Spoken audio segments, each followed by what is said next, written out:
अस्पताल पर अटैक के बाद से इजराइल हमास जंग का नैरेटिव अब बदलता हुआ दिखाई दे रहा है। अब तक ईरान के अलावा कोई भी और दूसरा अरब देश हमास के साथ खड़ा हुआ नहीं दिखाई दे रहा था, लेकिन अस्पताल पर अटैक के बाद से अब अरब देशों में इजराइल के खिलाफ लामबंदी तेज हो गई है। जंग को रोकने की कोशिश कर रहे जॉर्डन ने एक अहम मीटिंग रद्द कर दी है। अरब देशों में लोग सड़क पर उतरकर इजराइल के खिलाफ जंग की मांग कर रहे हैं। अमेरिका ने इजराइल के साथ एकजुटता का ऐलान कर दिया है, तो रूस अरब देशों के सुर में सुर मिला रहा है। तो अब सवाल यह है कि क्या अस्पताल पर अटैक से महायुद्ध का ट्रिगर दब चुका है? क्या अब ये जंग पूरे अरब वर्ल्ड को झुलसाएगी?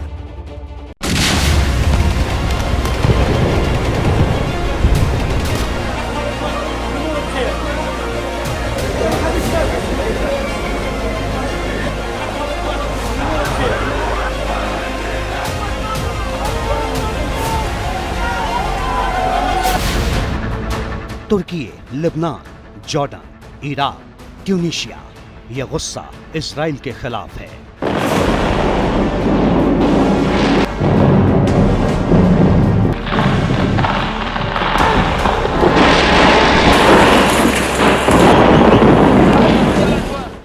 गाजा पर बमबारी कर रहे इजराइल के खिलाफ अरब वर्ल्ड में पहले से ही गुस्सा भरा हुआ था, लेकिन अब अल अहली अरब अस्पताल पर हुए अटैक के बाद अरब की धरती धधकने लगी है।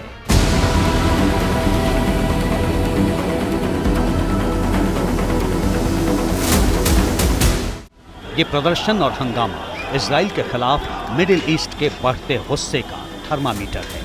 अब सवाल ये है कि क्या अल अहली अरब अस्पताल पर अटैक जंग का टर्निंग पॉइंट है? क्या अब जंग इजराइल वर्सेस हमास नहीं, इजराइल वर्सेस अरब वर्ल्ड होगी? क्या इस जंग की आग में अब पूरी दुनिया झुलसेगी? इजराइल के हर नए अटैक के साथ ये सुलगते सवाल और गंभीर होते जा रहे हैं। अरब वर्ल्ड में अब इजराइल के खिलाफ सीधा मोर्चा खोलने की मांग होने लगी है। ये तस्वीरें बेरूत की हैं। यहाँ हाथों में पोस्टर थामे प्रदर्शनकारी हिजबुल्लाह से मांग कर रहे हैं कि वो इजराइल के खिलाफ सीधा मोर्चा खोले। इस गुस्से का असर अमन की उम्मीदों पर भी दिखने लगा है। इजराइल हमास जंग रोकने के लिए जॉर्डन में अहम बैठक होनी थी, लेकिन अल अहली अरब अस्पताल पर हुए अटैक के बाद जॉर्डन ने यह समिट रद्द कर दी। इस बैठक में हमास इजराइल जंग को रोकने के प्लान पर चर्चा होनी थी। इस समिट में जॉर्डन के किंग अब्दुल्ला द्वितीय, मिस्र के राष्ट्रपति अब्दुल फतेह अल सीसी और फिलिस्तीन प्रशासन के प्रमुख मोहम्मद अब्बास को शामिल होना था।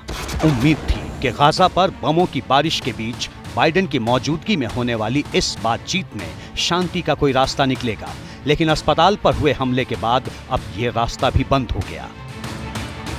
अस्पताल पर हमला हुआ है, उसके बाद से ये लामबंदी और तेज हुई है। जितने भी मुल्क इकट्ठा हो रहे हैं इनके पक्ष में फिलिस्तीन के, उनके साथ भी जो है वो भी एक तरह से अपना मजबूती के साथ ईरान को ये कह रहे हैं कि अगर ये हमले नहीं रुके गाजा पर तो उनको कैसे पड़ना है। अस्पताल पर अटैक का जिम्मेदार कौन है, इसे लेकर हमास और इजराइल आमने सामने हैं, लेकिन 500 से ज्यादा बेगुनाहों की मौत से लोगों का गुस्सा अब उस मुकाम पर पहुंच गया है जहां से कभी आग पार की लड़ाई की शपथ ली जा रही है।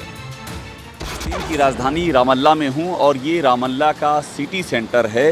ये वो सिटी सेंटर है जहां कल रात में जम करके पत्थर चले हैं, जम करके विरोध हुआ है। देखिए यहाँ पर अभी भी हमको दिखाई पड़ रहे हैं, ये सब पत्थर हैं, कल रात में जम करके यहाँ पत्थर चले हैं। वी रामल्ला यही वो जगह है जहाँ पर जम करके रात भर विरोध हुए हैं। गाजा में अस्पताल पर हमला हुआ है, उसके बाद लोगों का गुस्सा फूट पड़ा और बड़ी तादाद में वो यहाँ पर उतर आए सिटी सेंटर और जम करके यहाँ पर नारेबाजी हुई। फिलिस्तीन की सरकार के खिलाफ नारे लगा रहे थे, उनमें जबरदस्त गुस्सा। अरब देशों में अब OIC के बैनर तले इजराइल के खिलाफ मोर्चा खोलने की मांग होने लगी है। जंग के बाद से इजराइल के खिलाफ आग उगल रहे ईरान ने कहा कि अस्पताल पर हमले के गंभीर परिणाम होंगे। सऊदी अरब ने इसे इजराइल का जघन्य अपराध बताया है। जॉर्डन ने इसे नरसंहार और युद्ध अपराध बताया है। कतर ने हमले के लिए इजराइल को जिम्मेदार ठहराया है। तुर्की ने कहा है कि ये इजराइल के अमानवीय हमले का सबसे नया उदाहरण है। अस्पताल पर अटैक के बाद अरब देशों का जैसा रिएक्शन आया है उससे एकदम साफ है कि अरब देशों में लामबंदी काफी तेज हो गई है। पहले सिर्फ ईरान इजराइल के खिलाफ तल्ख बयानबाजी कर रहा था, लेकिन अब अस्पताल पर अटैक के बाद दूसरे अरब मुल्क भी इजराइल के खिलाफ कड़ा रुख अपनाने लगे हैं। अरब देशों में इजराइल विरोधी लामबंदी को आगे बढ़ाते हुए सऊदी अरब की पहल पर ऑर्गेनाइजेशन ऑफ इस्लामिक कोऑपरेशन की बैठक हो रही है।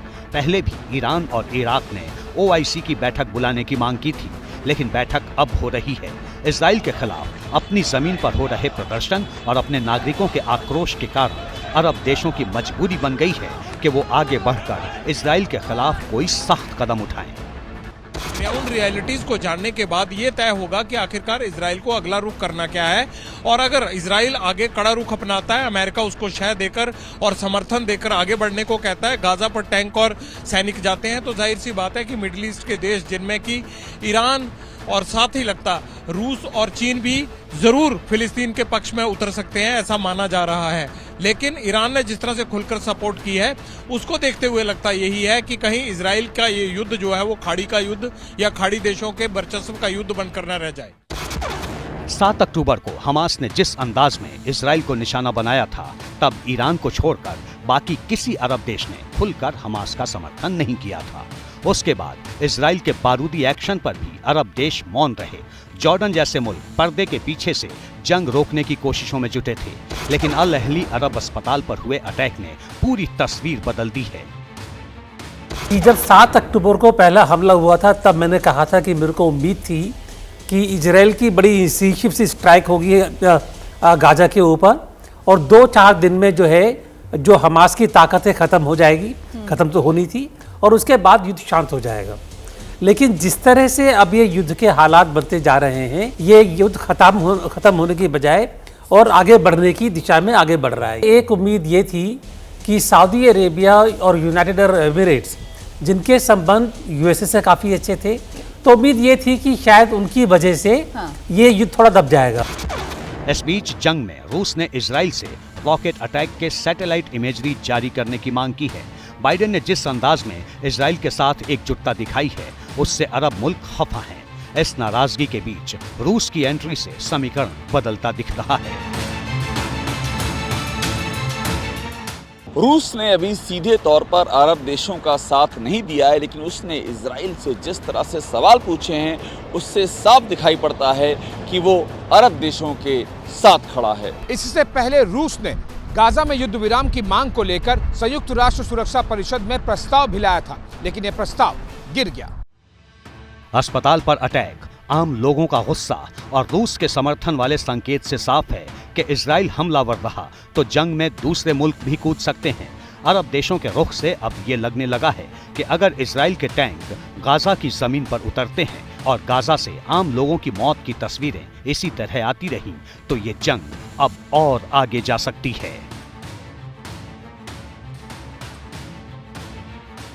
जैसे ही घड़ी का काटा दोपहर 2:30 पे आए, बबीता जी का दिल सास बहू साजिश के लिए मचल जाए। और ये है इनकी बहू, पूरे दिन ऑफिस की टेंशन हो जाए गॉन जब ये करें अपना फेवरेट शो फ्री टाइम पे ऑन। इनकी तरह आप भी देखें अपना फेवरेट शो अपने टाइम पर और डाउनलोड कीजिए एबीपी लाइव ऐप अपने स्मार्ट टीवी पर।